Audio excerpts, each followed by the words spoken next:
Hola a todos, bienvenidos de nuevo. Hoy por fin vamos a terminar de entender pues el comportamiento eléctrico de la membrana.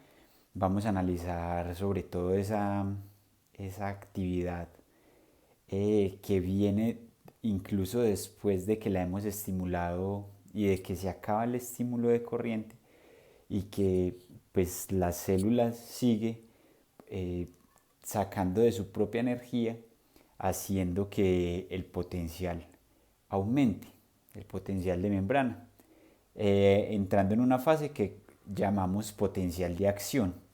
Entonces, pues ya en nuestra sesión anterior entendimos por qué pues ese potencial de reposo, por qué a pesar de que no hay corrientes a través de la membrana, por qué tiene que existir entonces un potencial eléctrico allí. Veíamos pues que lo que produce es una fuerza que intenta entonces contrarrestar pues aquellas corrientes por difusión. ¿Listo? Por las diferencias en la concentración. Entonces, pues bueno, hoy vamos a analizar de dónde proviene esa respuesta activa. Pues debemos decirlo de una vez, todo esto, pues, todo esto que vamos a ver hoy se desarrolló de una forma experimental.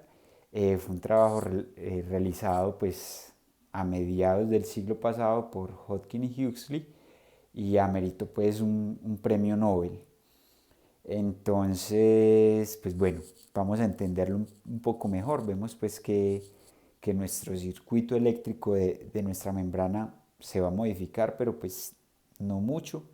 Y vamos a ver entonces qué representa. ¿De dónde vendrá entonces esa respuesta activa? Pues vamos a ver, si hay una respuesta activa debe ser porque alguna de sus componentes pues es un elemento activo. Nosotros habíamos diferenciado entre un tejido pasivo o algunas propiedades del tejido más bien que son pasivas y otras propiedades que son activas. Dijimos que las propiedades pasivas pues se refieren a aquellas propiedades que mantienen constantes en el tiempo, nunca cambian en el tiempo, mientras que las activas, pues bueno, precisamente pueden modificarse en el tiempo, aunque por periodo se pueden comportar como pasivo. Esa es, pues, digamos, la ventaja que tiene un elemento activo, que puede haber periodos donde responda como un elemento pasivo. Entonces vamos a ver, pues, en nuestro tejido o en nuestra membrana, qué va a ser pasivo y qué va a ser activo. Y vamos a ver qué está, qué elementos están y qué pues elementos estamos de pronto ignorando. Entonces, pues definitivamente existe un estímulo de corriente, estas corrientes de membrana. Vean que las hemos analizado siempre como eh, la forma pues de que empieza a reaccionar la membrana es a partir de este estímulo proveniente posiblemente de una célula vecina, de una región vecina de nuestra membrana, simplemente un electrodo que genera una actividad eléctrica allí en esta célula. Pues bueno, entonces pues esto pues de nuestro modelo inicial sigue estando presente, ¿cierto? Y es cierto, lo vamos a considerar como algo cierto, como algo que se cumple. Y pues algo que no depende de la membrana, es un elemento externo. Entonces pues ahí lo decimos. Eh, lo seguimos entendiendo nuestro modelo. Vean que pues incluso para nuestro análisis del potencial de reposo, lo seguimos entendiendo como unos canales que hay a través de la membrana por donde circulan cargas eléctricas, estos iones que están cargados. Entonces, pues ese estímulo externo pues sigue moviéndose a través de canales y pues va a tener zonas también pues donde no va a poder pasar. Entonces pues esto sigue siendo cierto. Vamos a decir que la corriente de membrana pues entonces, o más bien que nuestra membrana se va a componer entonces de resistencias y de capacitores. Aquí lo representé pues como las corrientes en el capacitor y las corrientes en la resistencia. Entonces, pues esto sigue siendo cierto, lo vamos a seguir suponiendo pues como que estaba bien en nuestro modelo. Si estas son entonces las propiedades, pues entonces tenemos un capacitor y un resistor. Pues por la parte del capacitor, pues resulta que nos damos cuenta que el capacitor pues lo hemos definido como dos elementos conductores que están separados por un medio aislante. Vean que estos elementos conductores se refiere a todo el medio, a todo este líquido intersticial que está separando la membrana. Es decir, que tampoco depende de la membrana como tal. La membrana sería el material aislante que separa los dos elementos conductores. ¿De acuerdo? Entonces, pues lo vamos a seguir suponiendo. Esta capacitancia de membrana como algo constante, como algo invariante en el tiempo, y por lo tanto pues vamos a seguir suponiendo que pues, esto sigue siendo tal cual lo traíamos. Pues entonces eso nos deja únicamente el elemento que depende de la forma de la membrana, y es la resistencia. ¿Sí? Al parecer, pues el único elemento que está ahí va a ser y que puede comportarse como un elemento activo que puede presentar una respuesta activa, pues va a ser la resistencia. Entonces, pues vamos a tratar entonces con base en esto, pues de construir un nuevo modelo. De aquí viene entonces, pues nuestro nuevo circuito. Este es el que proponen Hodgkin y Huxley. Vamos a analizar cada una de sus componentes.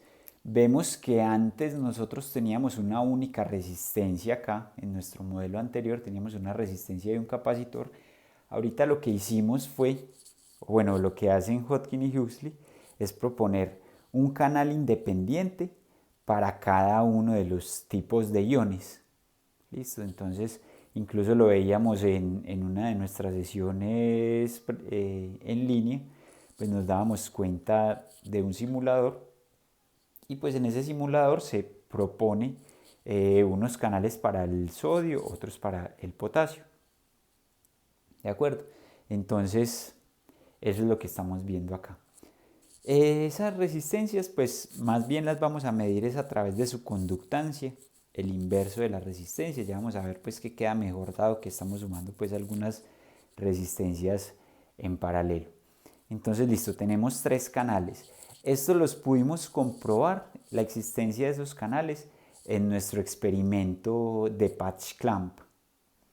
Lo que hicimos fue extraer un pedazo de la membrana, sumergirla pues en condiciones controladas y ver cómo respondía la membrana a diferentes iones. Nos dimos cuenta que los principales iones que aportaban pues era el sodio y el potasio. ¿Listo? Entonces tenemos un canal para el sodio, perdón, para el potasio, un canal para el sodio y otro canal pues que lo vamos a entender como las fugas. ¿Listo? Aquí es un G sub L, un E sub L, un I sub L. Ese L se refiere a las fugas. Estoy siguiendo la notación del libro guía que les propuse de bioelectromagnetismo, el cual encuentran pues también en el portal. Entonces, incluso el cloro que lo hemos mencionado tanto, pues, y que es una de nuestras cargas negativas, el cloro lo vamos a incluir por acá. Son todos los demás iones que me aportan muy poco en la actividad eléctrica de la membrana. ¿Listo? Entonces, vemos que en cada uno de estos canales aparece una fuente de alimentación. Con esta fuente de alimentación estamos representando entonces el potencial de reposo. ¿De acuerdo? Aquí nos vamos a dar cuenta que para que exista esta corriente por acá, I sub K, las corrientes del potasio, pues esas corrientes les deben ganar, o más bien este potencial de membrana le debe ganar a esta fuente de alimentación que tenemos acá, al potencial de reposo. ¿Listo? Porque de hecho este está evitando pues que las corrientes se presenten ahí cuando no tenemos potencial de membrana. ¿Listo? Ya lo vamos a analizar mejor. Lo mismo pasaba entonces para el sodio y pues lo mismo lo vamos a tener para las fugas. Y seguimos representando nuestra capacitancia de membrana. ¿Listo? Entonces sigue habiendo un capacitor acá. ¿Listo? Esto entonces pues cuando lo analizamos con las reglas de Kirchhoff, pues que nos damos cuenta, vamos a analizar por acá un nodo y pues lo que vamos a decir es que la corriente de membrana es igual a la suma de estas cuatro corrientes. Entonces acá lo vemos. La corriente que va por el canal del potasio, las corrientes de sodio, las corrientes de fugas y las corrientes de capacitancia. ¿De acuerdo? Todas estas tres eran para nosotros las corrientes a través de la resistencia. ¿Listo? Sabemos pues por la ley de Ohm, aquí ya podemos entonces pues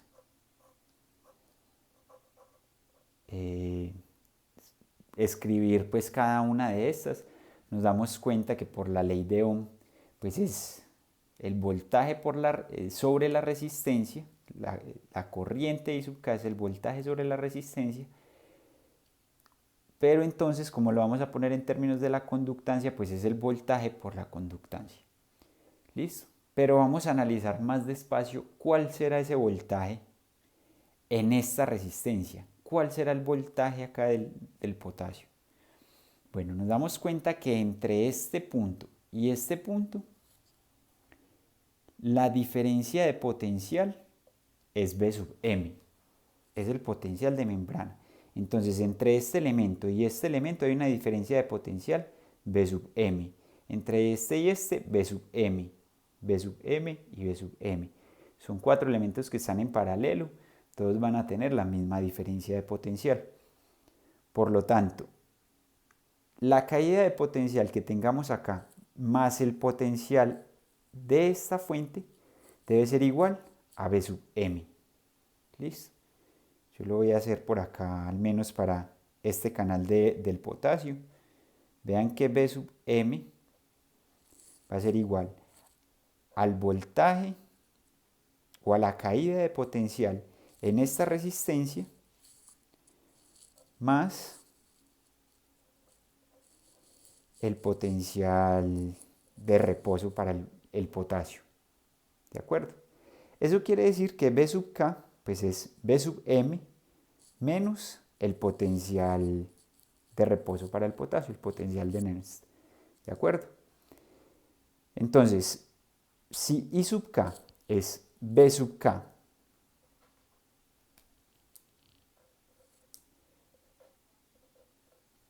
sobre la resistencia del potasio, pues acá lo voy a escribir como, en vez de 1 sobre R, voy a escribir la conductancia del potasio multiplicada por B sub K. Y B sub K es B sub M menos E sub K. ¿De acuerdo? Va a pasar entonces exactamente lo mismo para el sodio y para las fugas. Vean pues que tenemos los mismos elementos, sería cambiar acá potasio y acá potasio también por sodio y por fugas.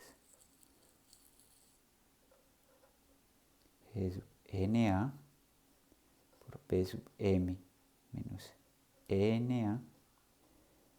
Aquí va a tocar bajar. G sub L por P sub M menos E sub L.